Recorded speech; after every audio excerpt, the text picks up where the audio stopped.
4 essays, 4 quadras, 4 names for what a social world fears most: a closed mouth, subservience, tied hands, clipped wings.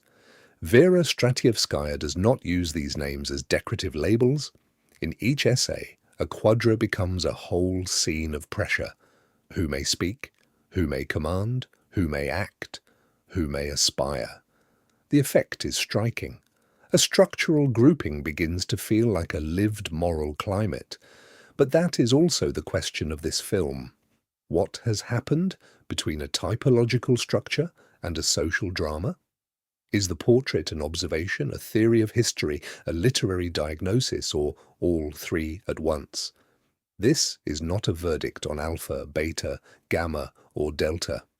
It is a close reading of Stratievskaya's 4 quadra-complex essays and of the extra premises required when Socionics becomes a story about collective fear.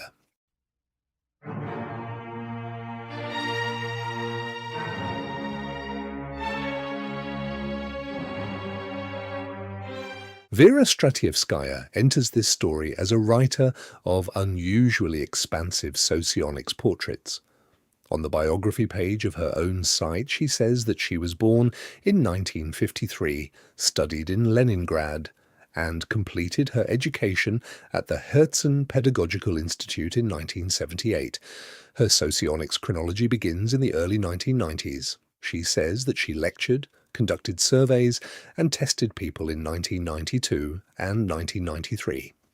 Between 1993 and 1996, she worked on descriptions of the 16 information metabolism types, publishing them as a book in 1997. A separate books catalogue also lists that volume. Later work moved from type portraits and intertype writing toward Rhinin traits, quadra complexes, and a theory of quadra succession. That trajectory matters. The 4 essays are not detached internet stereotypes. They belong to a larger authorial attempt to turn typological language into an account of social life, historical change, fear, and collective adaptation. The biography is source-bounded context, not evidence that the theory succeeds. The corpus is compact, 4 essays on alpha, beta, gamma, and delta, available through the Wiki Socion archive and linked to a Russian-hosted series on Stratievskaya's own site. The translations are access points, not invisible windows. Beta makes this plain. Its English title is The Complex of Subservience. The Russian heading uses shesterka, glossed by the source alongside satrap, a hierarchy term with more bite than one smooth English equivalent. Each essay has the same basic movement. It begins with the author's aspect and trait vocabulary. It identifies a central threat. It builds institutions, antagonists, and protective responses around that threat. Then it places the whole portrait within a story of social development. This is more than a list of quadra values. It is a theory of constraint. To assess it, we must keep 3 questions distinct: what the text says, what its translation permits us to hear, and what evidence would be needed to generalize its portrait beyond the text. The available English alpha essay calls its central fear the complex of closed mouth. Its scene is one of contested speech, debate, interruption, public attention, the danger of being unheard, and the need to defend one's place before an audience. The point is not simply that conversation matters. Stratievskaya builds an entire social pressure around speech. If people compete for attention, then silence can become exclusion. Rules of discussion, public appeals, argument, even noisy conflict become protective answers to the fear of being unable to speak for oneself. This is an elegant literary move. It turns an abstract grouping into a drama of voice and recognition. It also sets the episode's evidential standard. To move from "this is a useful alpha portrait" to "alpha people characteristically fear silencing" would require a stated population, settings, counterexamples, and a way of distinguishing the pattern from ordinary human conflict. The essay supplies the portrait, not that validation. Beta's title makes the translation problem impossible to ignore. The English page calls it the complex of subservience. In the Russian-hosted sequence, Stratievskaya uses shesterka and explains it with the adjacent term satrap, a subordinate helper within a hierarchy. The portrait is built around rank, privilege, command, demotion, and the risk of being pushed into a dependent position. The fear is not merely authority. It is an insecure social order in which status can be lost, dignity exposed, and survival made conditional on someone else's will. This produces a much thicker picture than a claim about a preference for structure. Hierarchy becomes an atmosphere, and power becomes a defensive necessity. The source is clear about the strength of its account.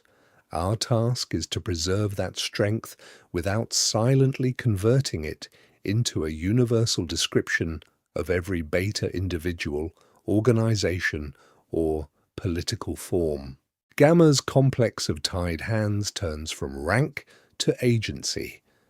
In the Russian and English versions, the key pressure is restriction, blocked initiative, distrust of capability, exclusion from meaningful work, and the inability to respond effectively when one has been injured or obstructed.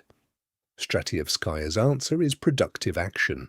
Work, enterprise, skill, professional standing, and decisive response become ways of loosening the imagined bindings.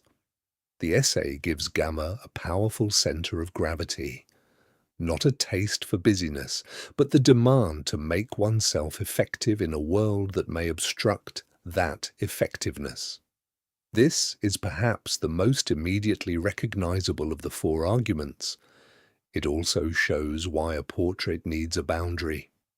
The text moves quickly from blocked activity to intense claims about retaliation, rivals, and professional life.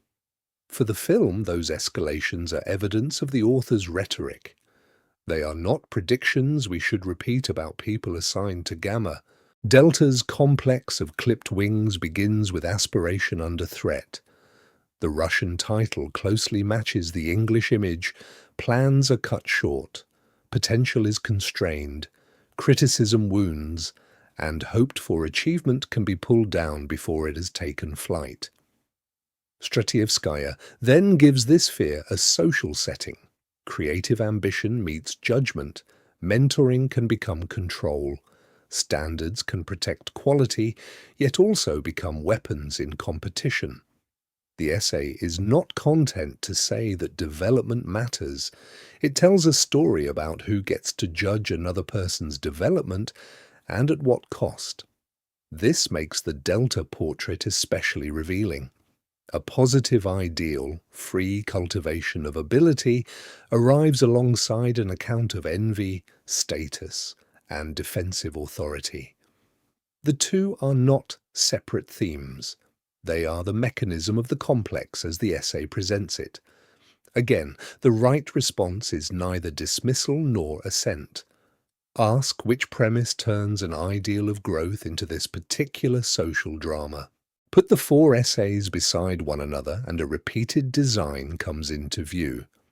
Alpha fears being unheard and seeks voice, debate, and public recognition.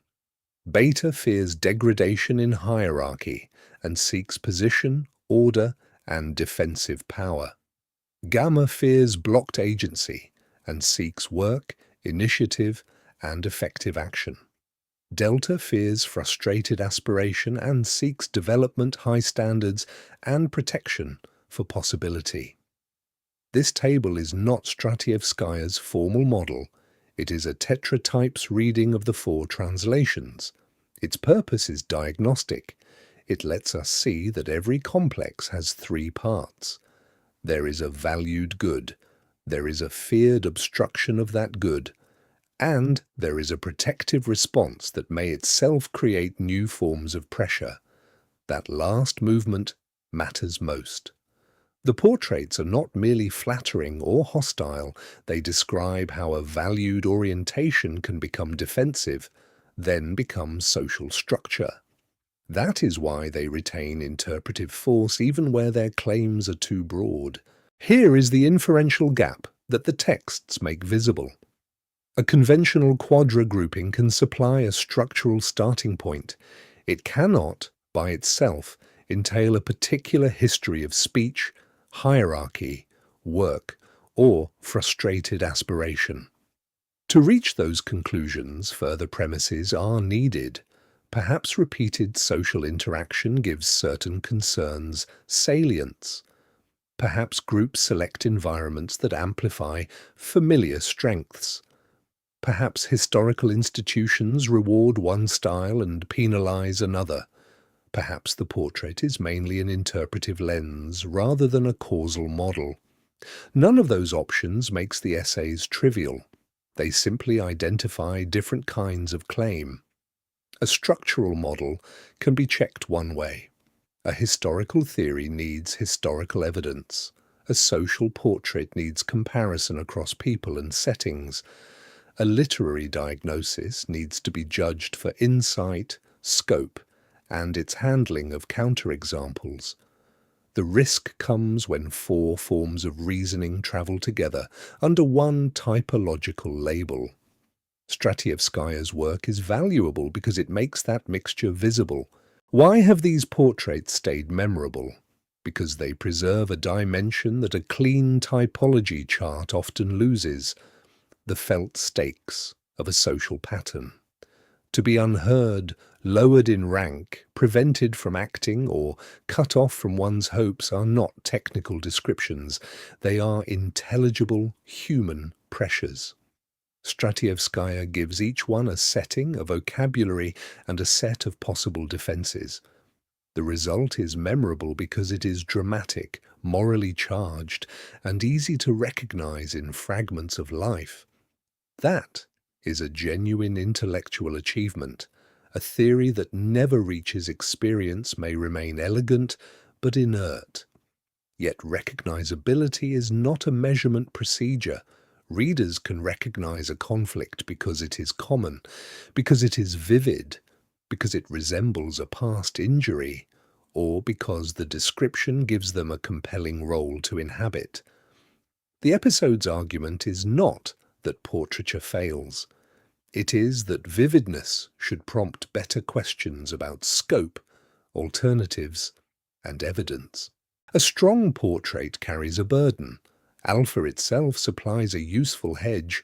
Stratievskaya says that she conditionally calls its fear the complex of clamped mouth. The label is part of an authorial framework, not an automatic diagnosis. If a quadra complex is more than an interpretive image, how would it answer to experience? First, define the claim: a recurring concern, a response under pressure, a workplace or relationship pattern, or a theory of social history. These are not interchangeable. Second, specify counter-evidence. Which cases revise the portrait rather than becoming exceptions? Which settings should intensify the pattern, and which should not? Third, compare rivals. Fear of exclusion, blocked work, or criticism may arise from class, occupation, trauma, age, organizational power, or local culture. A typological explanation has work to do if alternatives explain the same observation. These questions ask a portrait to reveal its reach. A useful theory gains force when it tells us where it should stop. Translation is not an afterthought here. The essays are dense with evaluative language, typological terminology, historical imagery, and sharp characterizations. A title can set a reader's moral distance from the people being described. Beta is the clearest example. Subservience is understandable English, but the Russian shesterka carries a more specific image of a subordinate or hanger-on in a hierarchy. The source places it beside satrap. Alpha also changes in transit. Closed mouth softens zajatogo rta, a clamped or constricted mouth. The original develops an image of being unable to call out, even of a mouth held shut by force. Gamma's tied hands and delta's clipped wings are vivid metaphors, but their Russian wording travels more directly. For a source-led program, the solution is modest. Quote sparingly, name the translation when it matters, preserve uncertainty when a word has several tones. Do not let fluent English make a controversial premise appear more settled than it was in the original argument. What survives this reading? Not a ready-made diagnosis of 4 kinds of people, not a proof that particular social orders follow from quadra structure. What survives is an ambitious genre of socionics writing, the quadra as social portrait. Stratievskaya asks us to see a grouping not only through information language, but through the pressures that make social life feel dangerous or promising. Speech can become a struggle for recognition. Rank can become a defense against humiliation. Work can become a defense against powerlessness. Aspiration can become a defense against despair. Those are large claims. They deserve to be contested. But they also give the reader a discipline that abstract models often lack. Ask what a pattern feels like from within, what social world would sustain it, and what costs its protection may impose on someone else. That is the lasting challenge of the 4 complexes. They force typology to state its human stakes, then ask whether it has earned them. The 4 complexes end where a careful typology should begin, with a question about explanation. When we describe someone through socionics, are we naming a structural relation offering an interpretive portrait recounting a social history, or assigning a moral role? Each needs a different standard of evidence. Stratievskaya's essays are powerful because they do not hide this problem. They give familiar categories: fear, conflict, hope, and consequence. Their weakness appears in the same place. The portrait can become total and individual lives become illustrations of a finished drama. The task is not to return to bloodless tables. It is to keep the portrait open, state its source, name its scope, search for its counterexamples. Let it sharpen observation without becoming a sentence passed on a stranger. Next, we can ask a harder comparative question. How do other socionics writers move from a model to a social world? And what makes one bridge more defensible than another?